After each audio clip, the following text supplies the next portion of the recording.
আজকে হচ্ছে আমরা আমাদের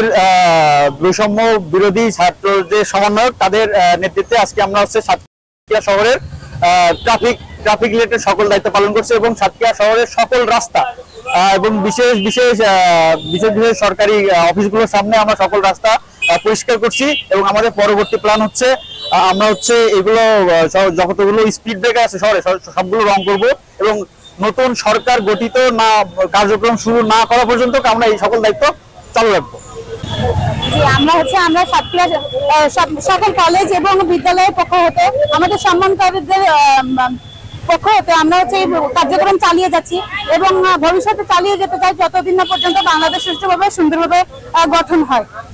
এ সম্পর্কে আপনারা যদি আমাদের পাশে থাকেন অবশ্যই আমরা সামনে এগিয়ে যেতে পারবো। আমাদের জন্য দোয়া এবং ভালোবাসা করলে আমরা আর কিছু চাই না। আমরা এখানে আসছি, সরকার আমাদেরকে করাইছে সরকারি মালামাল নিরাপত্তার জন্য যেন থানার কোনো যে এখন বর্তমান যেগুলো আছে বহিরাগতভাবে কেউ যেন আসে কোনোভাবে নিতে না পারে সেগুলো রক্ষার জন্য